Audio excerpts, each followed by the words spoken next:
وبركاته.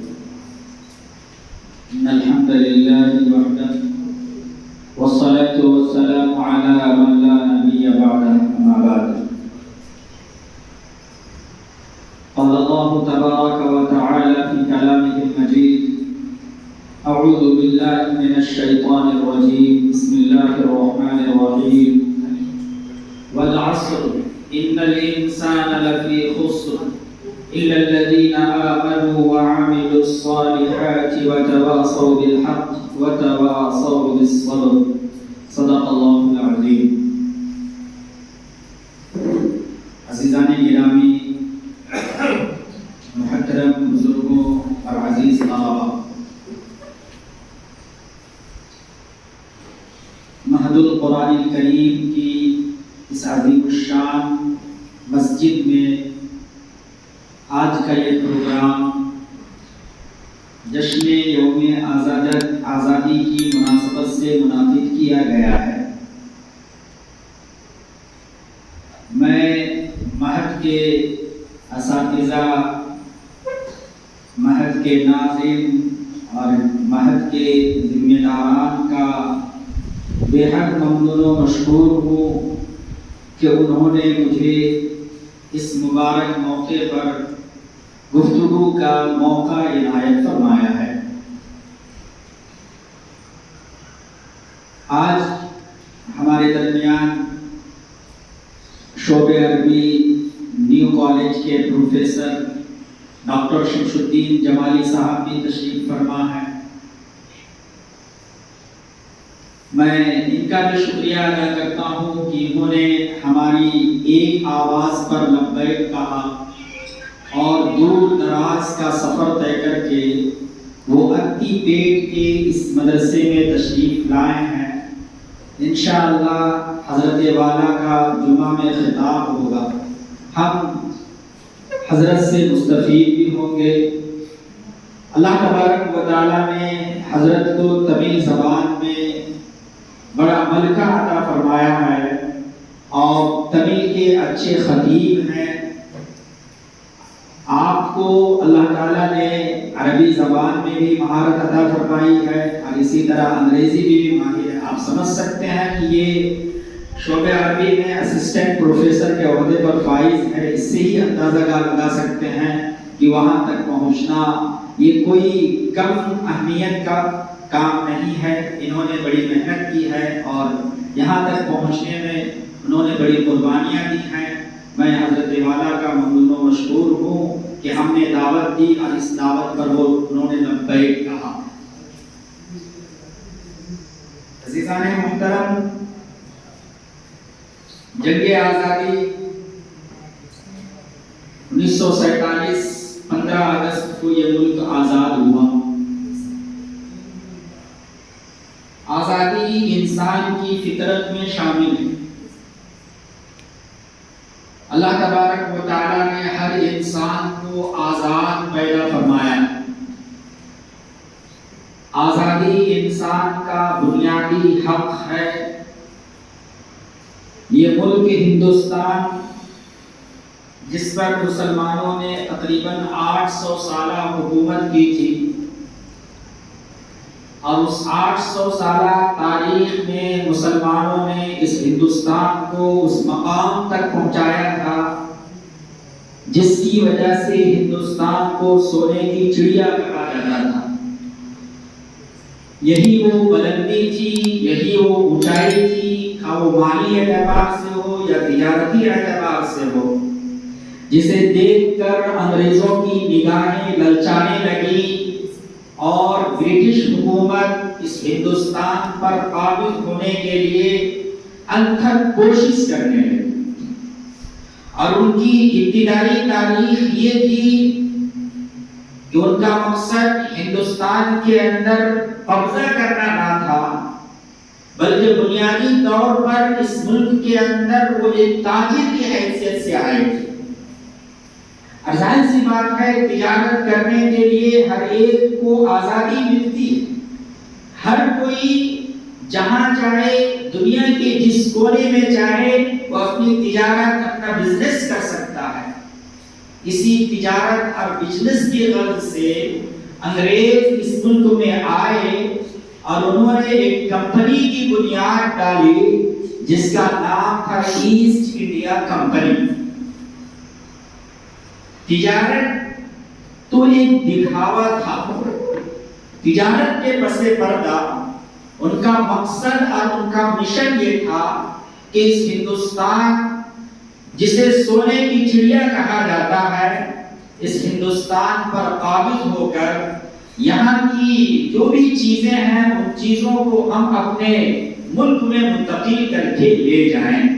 اس کے لیے انہوں نے بڑی کوششیں کی اور ہر طرح کا حربہ انہوں نے استعمال کیا اور اس کے دفاع کے لیے یہاں کے لوگوں نے، مسلمانوں نے بڑی کوششیں کی۔ مغلیہ حکومت کا آخری شہنشاہ بہادر شاہ ظفر، اور اس سے پہلے جو مغل کا سیکنڈ کلاس شہنشاہ تھا، اس کی حکومت کے بارے میں یہ مثل مشہور ہو گئی تھی کہ پالم تک اس کی حکومت۔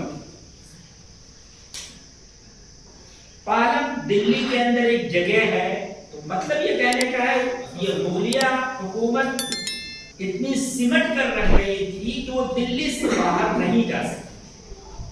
دھیرے دھیرے اس میں زوال آنے لگا۔ آخری دور کے اندر بہادر شاہ ظفر کی حکومت آئی اور بہادر شاہ ظفر بالکل مغلیہ دور کا ایک ٹمٹماتا ہوا چراغ تھے۔ انگریز نے ان کو بھی ہندوستان سے قید کر کے رنگون بھیج دیا۔ بہادر شاہ ظفر نے ایک غزل کہی تھی جس کا ایک شعر بہت مشہور ہوا ہے کہ 2 گز زمین بھی مل نہ سکی اس کوئے یار میں، کتنا ہے بدنصیب ظفر دفن کے لیے، کتنا ہے بدنصیب ظفر دفن کے لیے، 2 گز زمین بھی مل نہ سکی اس کوئے یار۔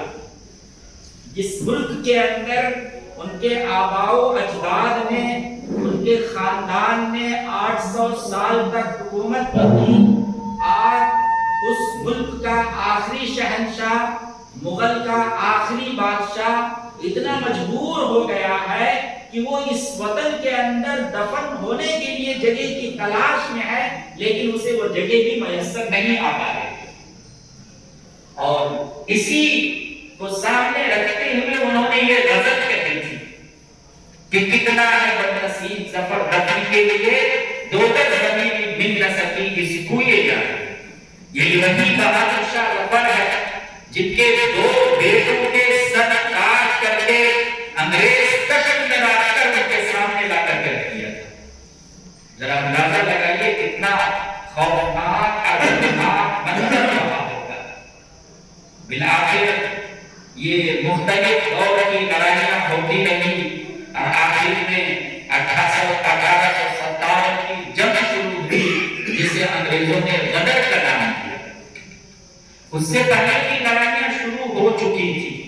1757 کے اندر پلاسی کی جنگ، کے بکسر کی جنگ، اور پھر خاص طور پر اسی دور میں 1799 کے اندر ٹیپو سلطان کی شہادت کے بعد انگریز کو اصل سب سے بڑا خطرہ جو تھا وہ یہ تھا کہ جب تک ٹیپو سلطان ہے ہم ہندوستان پر اپنی حکومت قائم نہیں کر سکتے۔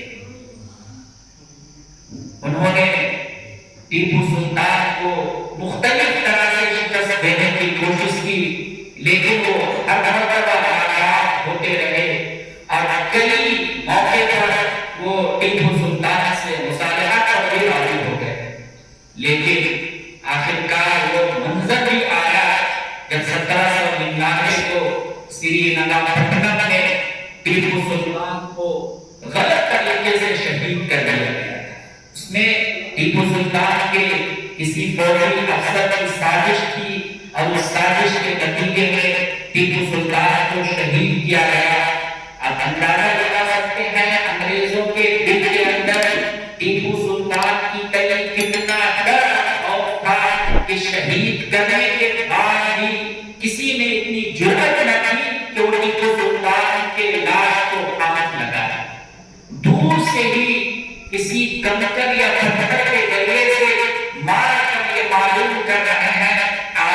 ٹیپو سلطان کی سانسیں چل رہی ہیں رک گئی ہیں. اب جب ان کو یقین ہو گیا کہ ٹیپو سلطان شہید ہو چکا ہے تو اس وقت انگریز جنرل نے ٹیپو سلطان کی لاش کے پاس کھڑے ہو کر کے کہا تھا آج سے ہندوستان ہمارا ہے. یہ وہ دردناک کہانی ہے. اور پھر اس کے بعد عام طور پر تاریخ نویسوں نے جنوبی ہند کی تاریخ کو نظر انداز کر دیا. وجہ یہ ہے کہ اس کی تاریخیں یا تو کھڑی زبان میں لکھی گئی یا انگریزی میں لکھی گئی. یہاں بھی بہت سی قربانیاں دی گئی. خاص طور پر یہ دکن کا علاقہ ٹیپو سلطان کے وجہ سے اس علاقے کے اندر جو قربانیاں دی گئی وہ ایک مثال ہے. اور پھر 1791 میں ٹیپو سلطان کی شہادت کے بعد تقریباً 1801 میں ان کی پوری فیملی کو قید کر کے ویلور کے قلعے میں لا کر کے بند کر دیا گیا. اور اس موقع پر بڑا ہنگامہ ہوا اور ان کو طرح طرح سے ستایا گیا. ان کی پوری فیملی کو لا کر کے یہاں ویلور کے قلعے میں بند کر دیا گیا تھا. بالآخر کسی نہ کسی پلاننگ کے تحت یہاں لوگوں نے محنتیں کی، کوشش کی اور پھر انگریزوں کے سازشوں کو ناکام بنایا.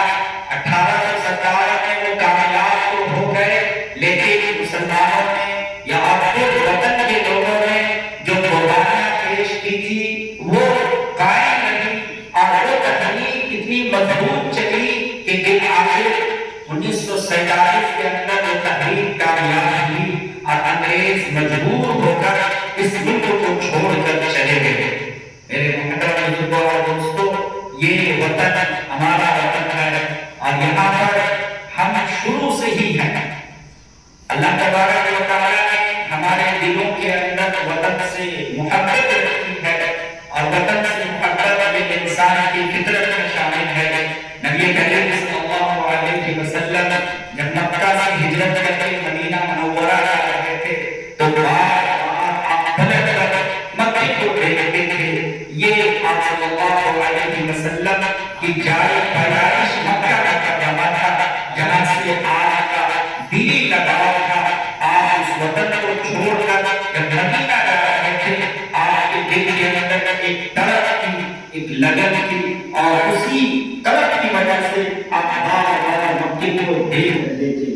اس لیے میرے محترم بزرگوں اور دوستوں، وطن سے محبت کرنا یہ ایک فطری تقاضا ہے اور وطن سے محبت کے ساتھ ساتھ ہماری یہ ضرورت ہے بلکہ ہم پر یہ فرض ہے ہم یہاں کی تاریخ سے واقف ہوں، اپنی تاریخ پڑھیں. آج خاص طور پر جو پلاننگ کی جا رہی ہے اور نصاب کے ذریعے سے اور سلیبس کے ذریعے سے جو ہماری تاریخیں مسخ کی جا رہی ہیں، ظاہر سی بات ہے اگر ہم نے اپنی نسلوں کو، اپنے بچوں کو اپنی تاریخ سے واقف نہ کرایا تو ہو نہ ہو آنے والے دنوں میں ہمارے بچوں کے دلوں سے یہ نکال دیا جائے گا. اس وطن کی آزادی کے اندر ہم مسلمانوں نے بھی کچھ قربانیاں دی ہیں. اس لیے میرے محترم بزرگوں اور دوستوں، اگر ہم سلیبس کے اوپر یا نصاب کے اوپر بھروسہ کر کے ہم بیٹھ جائیں گے کہ ہمارے بچے اپنی تاریخ پڑھ لیں گے اور تاریخ سے واقف ہو جائیں گے، یہ ہماری بھول ہوگی. اس لیے ضرورت اس بات کی ہے ہم خود اپنی تاریخ پڑھیں، جنگ آزادی کی تاریخ کا مطالعہ کریں اور ساتھ ہی ساتھ اپنے بچوں کو اصل تاریخ سے واقف کرانے کی کوشش کریں اور ان کو بتائیں کہ آخر اس وطن سے ہمارا لگاؤ کتنا زیادہ ہے. جناب گورکھپوری نے کہا تھا لہو وطن کے شہیدوں کا رنگ لایا ہے، لہو وطن کے شہیدوں کا رنگ لایا ہے، اچھل رہا ہے زمانے میں نام آزادی. اس لیے میرے محترم بزرگوں اور دوستوں، آج کا اصل پیغام یہ ہے کہ ہم خود اپنی تاریخ پڑھیں اور اپنے بچوں کو، آنے والی نسلوں کو اپنی صحیح تاریخ سے واقف کرائیں. ہندوستان کی جو صحیح تاریخ ہے وہ تاریخ کیا ہے وہ ہماری نسلوں کے سامنے آنی چاہیے، کیونکہ نصاب کے ذریعے سے اور سلیبس کے ذریعے سے ہماری جو اصل تاریخ ہے اس تاریخ کو مٹانے کی کی کوششیں کی جا رہی ہیں، لیکن ایک بات ہم دعوے کے ساتھ کہہ سکتے ہیں کہ کتابوں سے یا سلیبس سے ہماری تاریخ مٹا دی جائے، لیکن اس لال قلعے کو، تاج محل کو، اور پھر ہندوستان کے اندر ہماری تاریخیں عمارتوں کی شکل میں موجود ہیں، ان کو آخر کیا کریں گے؟ زیادہ سے زیادہ ان کا نام بدل سکتے ہیں، ان کو بھگوا کرن کر سکتے ہیں، لیکن چاہ کر بھی اس کی اصل تاریخ مٹا نہیں سکتے۔ اس لیے آئیے آج کے اس یوم آزادی کے موقع پر ہم یہ پیغام لے کر کے جائیں کہ ہم اپنی تاریخ کو از سرے نو پڑھیں گے، اور اس جنگ آزادی میں ہمارے علماء نے، ہمارے اسلاف نے، ہمارے آباء و اجداد نے کیا قربانیاں دی ہیں، اس قربانیوں کو ہم جانیں گے، پڑھیں گے۔ ہمارے سامنے صرف دو چار نام یاد آتے ہیں، اور وہی نام ہے جو ہندوستان کی تاریخ ہمارے سامنے پیش کرتی ہے۔ ہم ابوالکلام آزاد کو جانتے ہیں، ہم صرف چند مسلمانوں کو جانتے ہیں، بلکہ صحیح معنوں میں یہ ہے کہ اصل آزادی کی تحریک چھیڑنے میں سب سے بڑا ہاتھ مسلمانوں کا ہے۔ اور 1857 کی جنگ آزادی میں کہا جاتا ہے کہ چاندنی چوک سے لے کر کے پشاور تک جتنے بھی درخت تھے، ان تمام درختوں میں جتنے بھی لاشیں لٹکی ہوئی تھی، ان میں زیادہ تر لاشیں مسلمانوں کی تھی، اور مسلمانوں میں بھی زیادہ تر لاشیں ہمارے علماء کی تھی۔ اس لیے آئیے ہم عہد کریں کہ ہم اپنی تاریخ خود پڑھیں گے اور اپنی نسلوں کو بھی تاریخ سے آگاہ کریں گے۔ میں مدرسے کے ذمہ داران کو ایک بار پھر مبارکباد پیش کرتا ہوں، اور اللہ تعالیٰ سے دعا کرتا ہوں کہ اللہ تعالیٰ اس ادارے کو یوں ہی ترقی کی راہ پر گامزن رکھے۔